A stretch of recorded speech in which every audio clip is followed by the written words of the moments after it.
think we should just start. Sebelum kita mula dengan Dr. Jason, let me introduce myself again.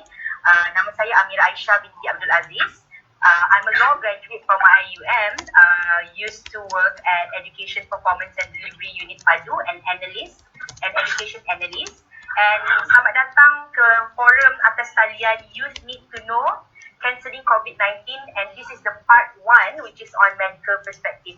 Thank you very much sebab joining us today.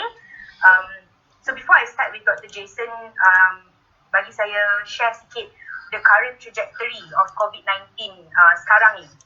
So in terms of the serata dunia worldwide, this is cited from WHO as of 6 PM today.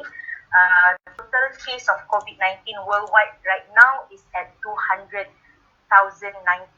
cases with death rate of 8,010 death cases.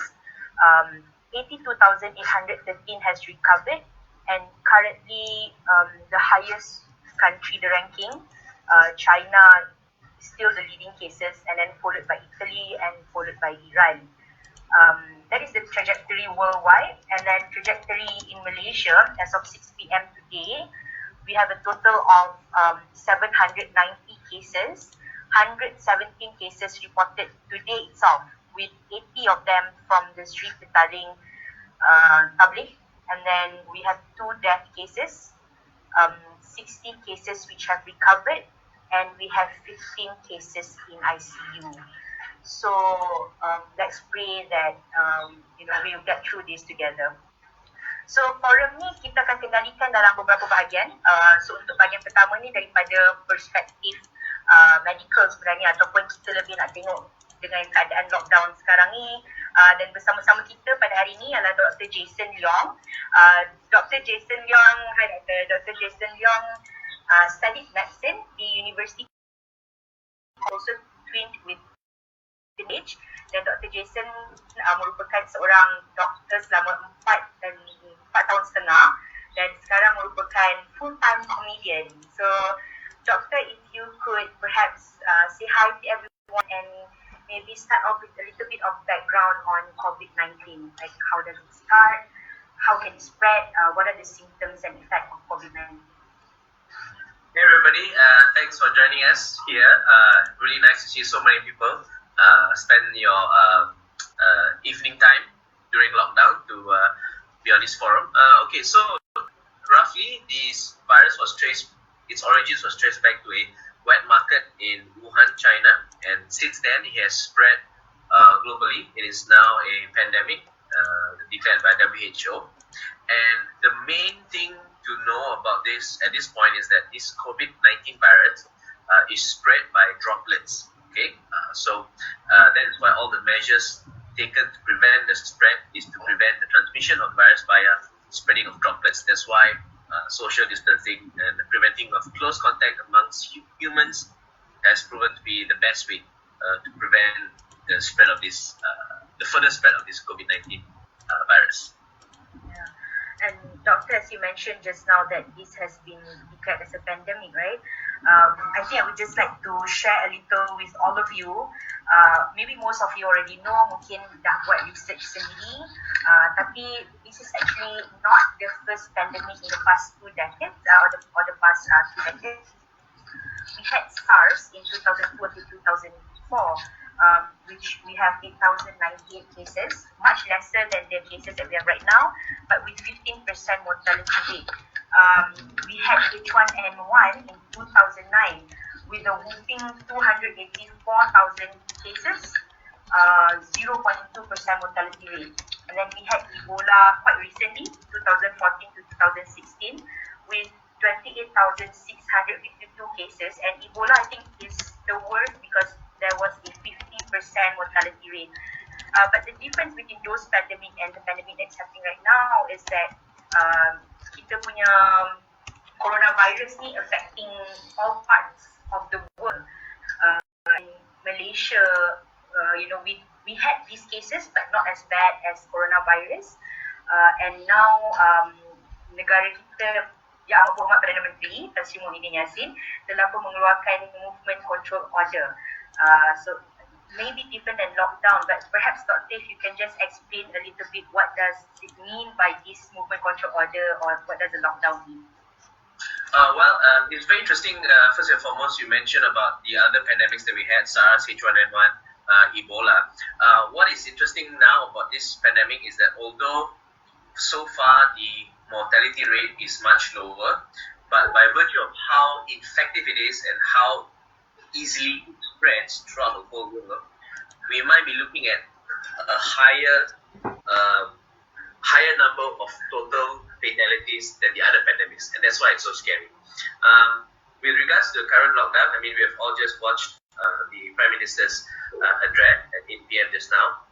This lockdown or restricted movement order is essentially trying to ensure that people stay away from each other as much as possible, because as I said before, the main mode of transmission and spread of the virus is through droplets from like people coughing, sneezing, touching each other. So that is the most important tool we have to prevent the spread of this virus. And as I mentioned in the video I posted out a few days ago, the health experts are proposing this idea of flattening the curve. Okay, what this means is because there may be a huge spike of cases in a short period of time, this may overwhelm our healthcare services. So if we maintain this social distancing and restricted movements of our country, this will help delay the onset of cases and help stagger the cases over a longer period of time, so that we do not overwhelm our already stretched healthcare resources in Malaysia. Because if we reach a point where the number of cases go beyond what our doctors and staff and the equipment can handle, this means that there will be a lot of cases which are not diagnosed, not treated, and this will then spread further, and it become like a third or fourth wave that we can't control anymore. And that's why it's important to listen to what I think the Prime Minister and also the DG of Health said earlier, which is we have a small window of opportunity to curb this. If we do not succeed, this will cause a tsunami-like wave of cases, which we will then not be able to control. About flattening the curve. I think some people are just still confused about the curve itself, right? So, correct if I'm wrong, but basically, how the curve is like, it's a comparison between the cases and the available medical assistance that we can give in a particular country, right? And flattening the curve is to ensure that negara kita masih boleh accommodate these cases. Yes, buat masa sekarang ni kita masih mampu untuk mengawal keadaan sekiranya semua rakyat Malaysia bekerjasama dan duduk dalam rumah, jangan keluar tanpa alasan yang munasabah. Of you already know, mungkin dah buat research sendiri, tapi this is actually not the first pandemic in the past 2 decades or the past 2 decades. We had SARS in 2002 until 2004, which we have 8,098 cases, much lesser than the cases that we have right now, but with 15% mortality rate. We had H1N1 in 2009 with a whopping 284,000 cases, 0.2% mortality rate. And then we had Ebola quite recently, 2014 to 2016, with 28,652 cases, and Ebola I think is the worst because there was a 50% mortality rate. But the difference between those pandemic and the pandemic that is happening right now is that kita punya coronavirus ni affecting all parts of the world, and Malaysia, we had these cases but not as bad as coronavirus, and now negara kita, Yang Amat Berhormat Perdana Menteri Tan Sri Muhyiddin Yassin telah pun mengeluarkan movement control order. So maybe different than lockdown, but perhaps Dr. if you can just explain a little bit what does it mean by this movement control order, or what does a lockdown mean? It's very interesting. First and foremost, you mentioned about the other pandemics that we had, SARS, H1N1, Ebola. What is interesting now about this pandemic is that although so far the mortality rate is much lower, but by virtue of how effective it is and how easily it spreads throughout the whole world, we might be looking at a uh, higher number of total fatalities than the other pandemics, and that's why it's so scary. With regards to the current lockdown, I mean, we have all just watched the Prime Minister's address at 8 p.m. just now. This lockdown or a restricted movement order is essentially trying to ensure that people stay away from each other as much as possible, because as I said before, the main mode of transmission and spread of the virus is through droplets from like people coughing, sneezing, touching each other. So that is the most important tool we have to prevent the spread of this virus. And as I mentioned in the video I posted up a few days ago, the health experts are proposing this idea of um, flattening the curve. Okay, what this means is because there may be a huge spike of cases in a short period of time, this may overwhelm our healthcare services. So if we maintain this social distancing and restricted movements of our country, this will help delay the onset of cases and help stagger the cases over a longer period of time, so that we do not overwhelm our already stretched healthcare resources in Malaysia. Because if we reach a point where the number of cases go beyond what our doctors and staff and the equipment can handle, this means that there'll be a lot of cases which are not diagnosed, not treated, and this will then spread further, and it become like a third or fourth wave that we can't control anymore. And that's why it's important to listen to what I think the Prime Minister and also the DG of Health said earlier, which is we have a small window of opportunity to curb this. If we do not succeed, this will cause a tsunami-like wave of cases, which we will then not be able to control. Yeah, about flattening the curve. I think some people are just still confused about the curve itself, right? So, Yeah. correct if I'm wrong, but basically, how the curve is like, it's a comparison between the cases and the available medical assistance that we can give in a particular country, right? And flattening the curve is to ensure that negara kita masih boleh accommodate these cases. Yes, buat masa sekarang ni kita masih mampu untuk mengawal keadaan sekiranya semua rakyat Malaysia bekerjasama dan duduk dalam rumah dan jangan keluar tanpa alasan yang munasabah.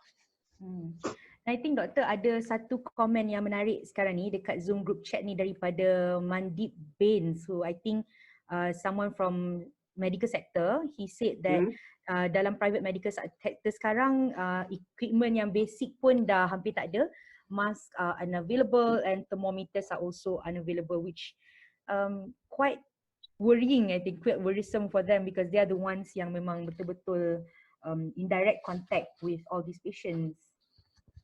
Yeah, well, I think that question and the answer lies within the realm of our authorities and the people who are in position to help equip our frontliners to ensure that not only do they carry out the job perfectly well to diagnose and treat the cases, but also for their own safety. You know, I think it's very heartbreaking when it is our frontliners, the doctors and nurses, who some of them may succumb to this illness. And I have a lot of friends and family members in KKM, in the Ministry of Health, and I personally think that I hope the government gives them the appropriate equipment and resources that they need, because I'm personally very worried for my friends in the front line to the health service. So these are all heroes.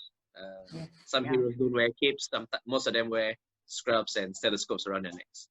Yes, you're right. And I think it's heartbreaking. The other day I read a tweet where this doctor who said that she is putting herself in restriction from seeing her own family just because of this whole issue. And I think the whole Malaysian right now is praying for our medical frontliners.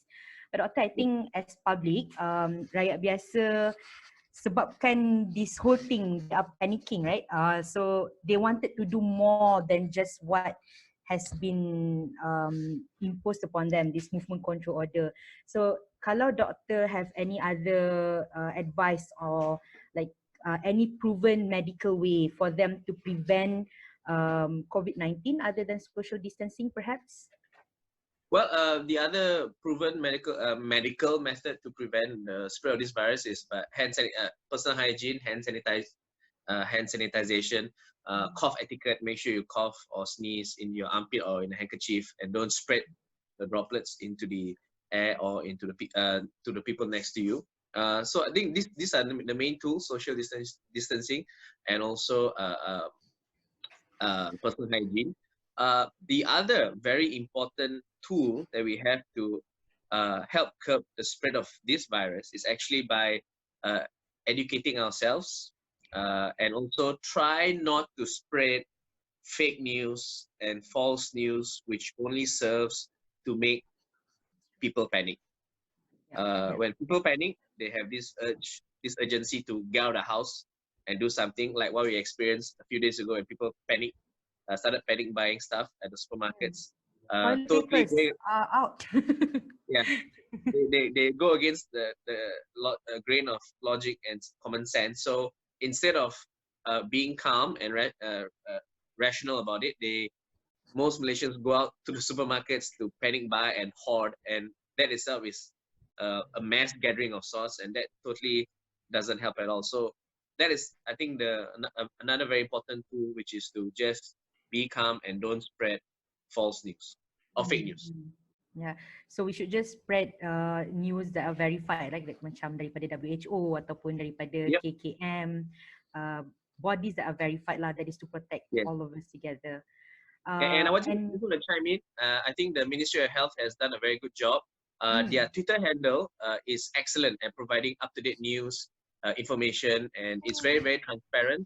So that's where I get all my information from. Nowhere else. Nowhere else. I just log on to Twitter and I follow. I think it's at KKM Putrajaya.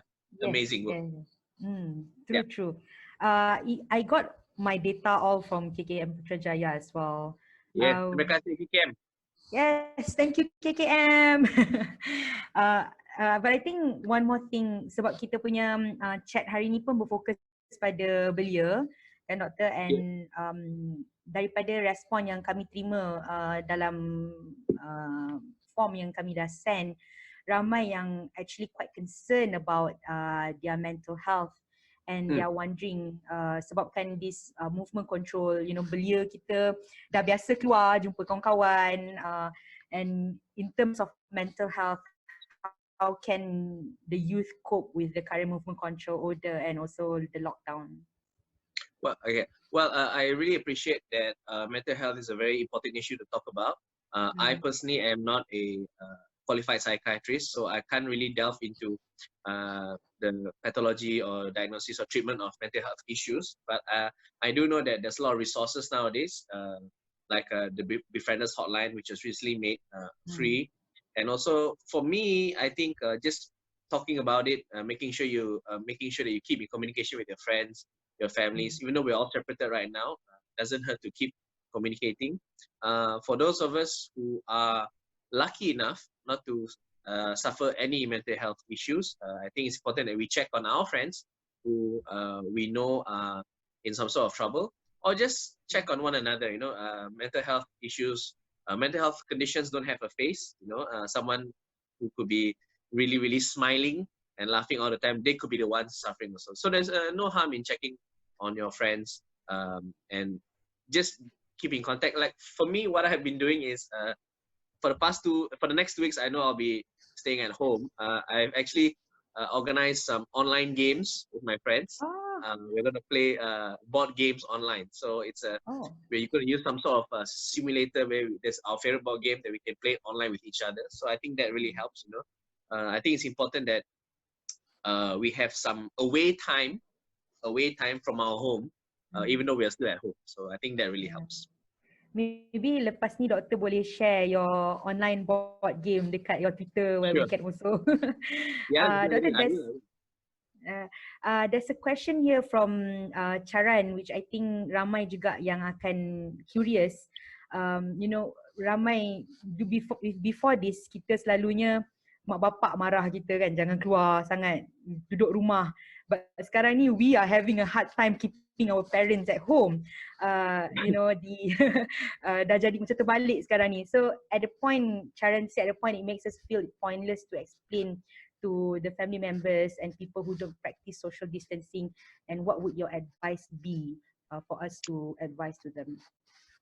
Well, I think the main point is not to give up. I know sometimes parents can be stubborn, but if you show them all the resources that are, like the news reports, the PM speech, DG speech, all the relevant news articles, which there are so many, you know, from all the appropriate sources like CDC, WHO, our own Ministry of Health. I think it will take some time, but sooner or later we'll win the battle, and we're going to turn the tide and make sure our old folks stay at home. But I don't think all parents are like that. I think my parents are pretty cool. They understood immediately. It helps because I have a medical degree, of course, but I think it just takes some time and communication. I'm sure they'll come around. Yeah. And I think it's mainly difficult kalau ada lagi yang older generation who, you know, are illiterate and they're not so concerned about these things, sebab yelah semua orang mati akhirnya, macam tu dia punya prinsip. So yeah. Tapi tak nak mati awal.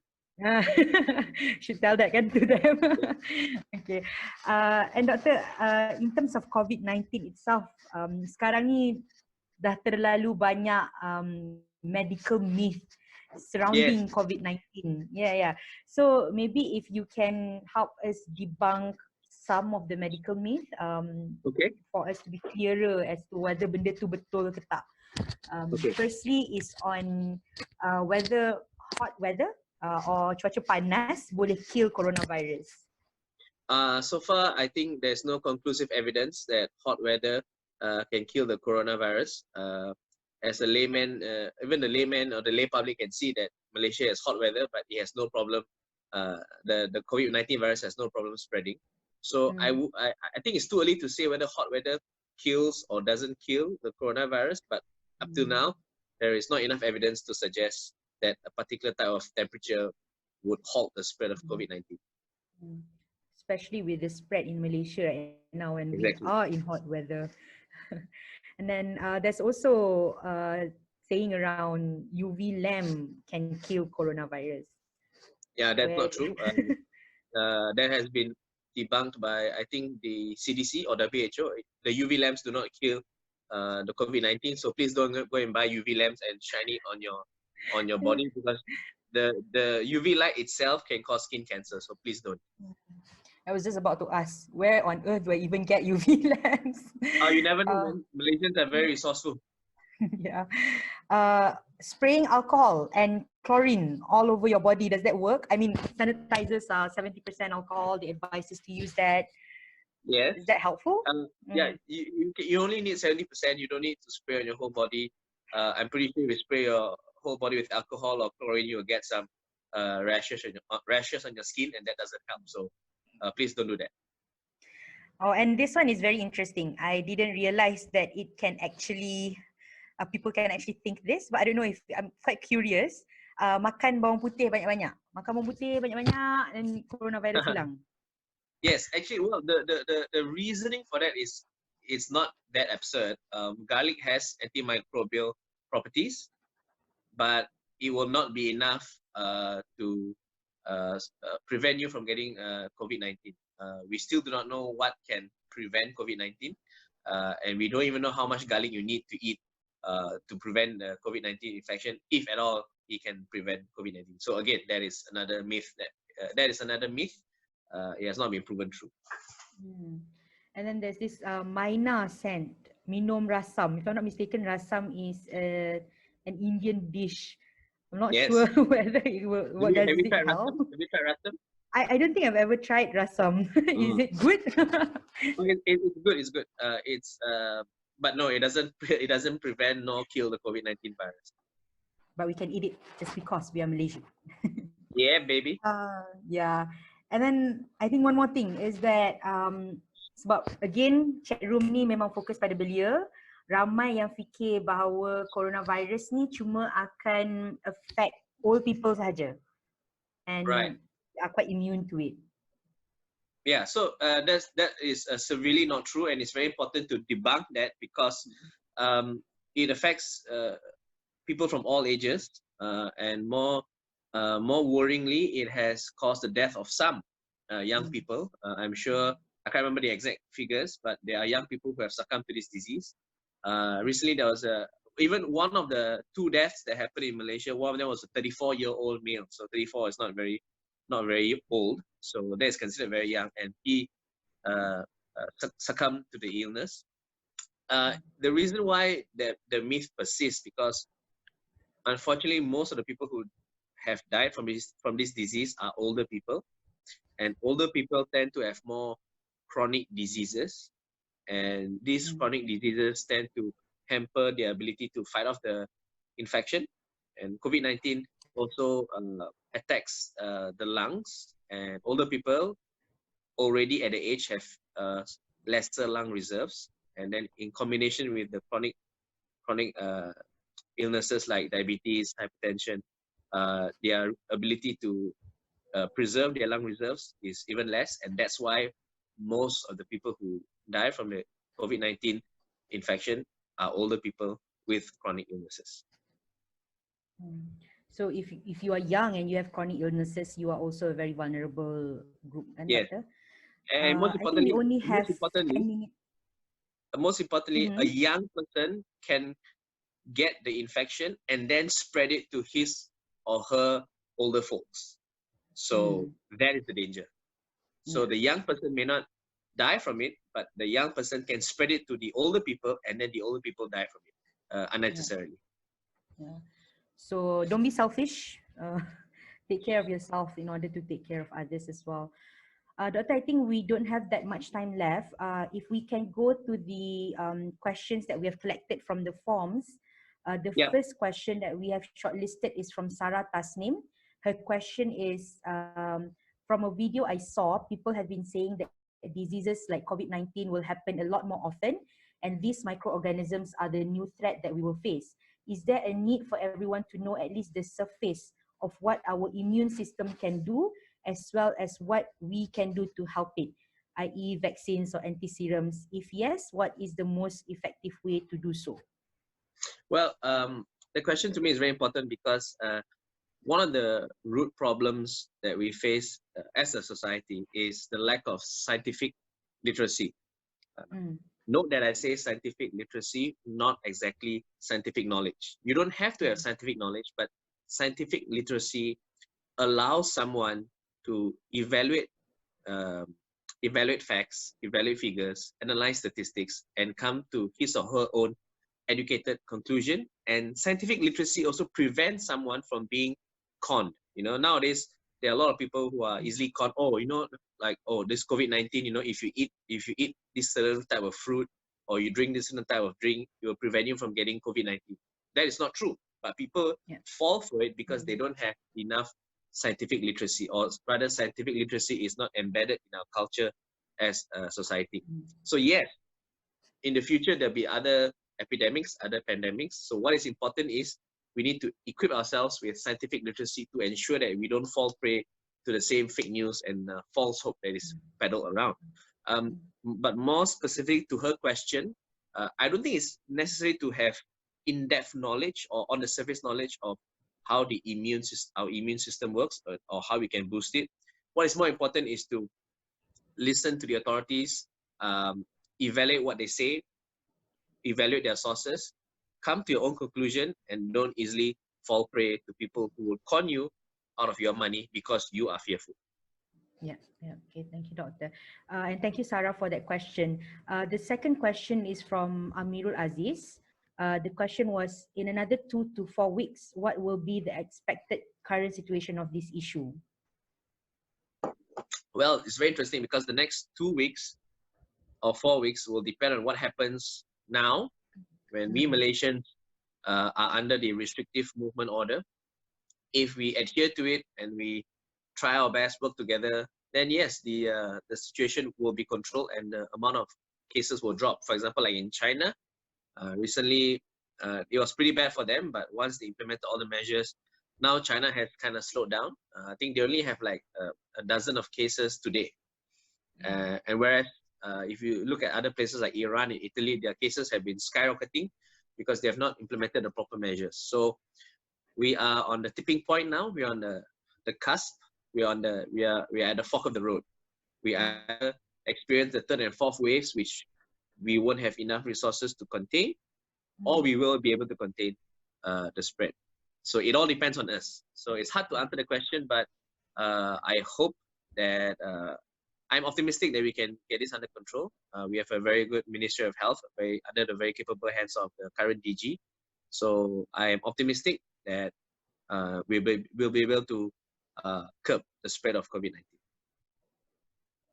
So people, please, stay home, stay safe, so that we don't have to experience the third and fourth wave.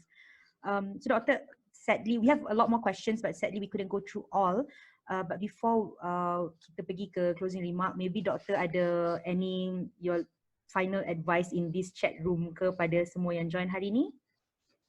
Well, first of all, once again, thank you all for joining us on this forum. I think these kind of forums are pretty cool because I know nowadays in the current work culture, a lot of things can be solved via emails or distance networking, as opposed to meeting each other in the meeting rooms.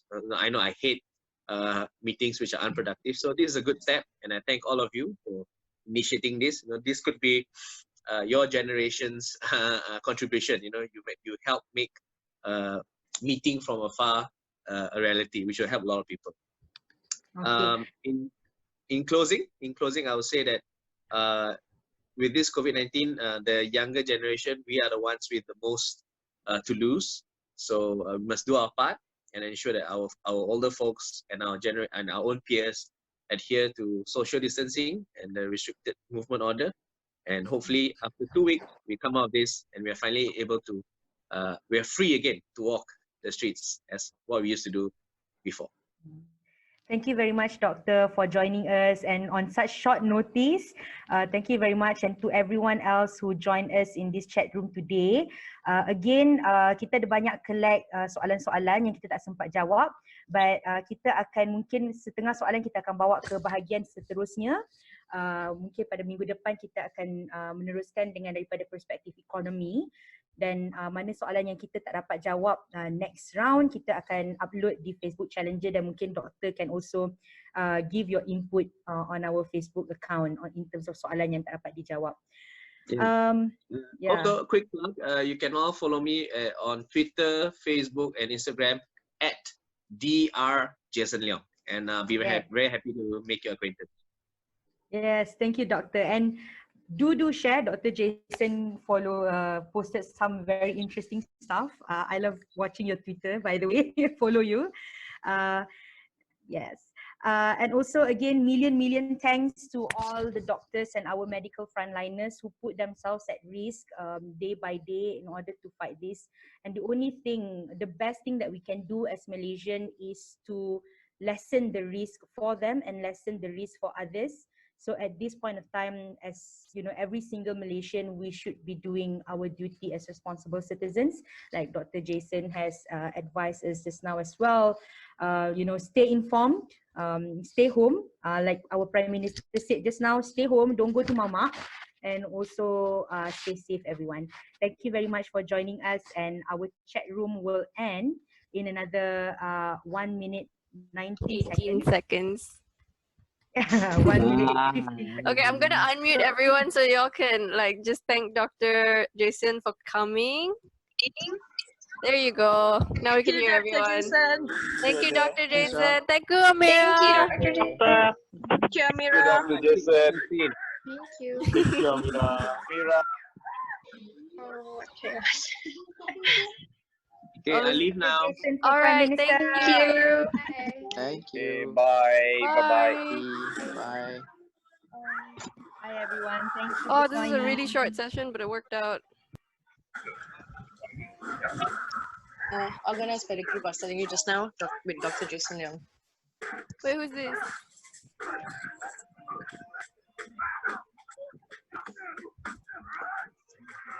I'm just gonna let the room close. God, who's making like dying animal sounds? Yeah, what is that? Someone's playing a game. Someone play a game. I think someone's playing a game, yo. Oh, by the way, guys, this is not the last one, okay? Kita akan ada bahagian-bahagian lain juga. So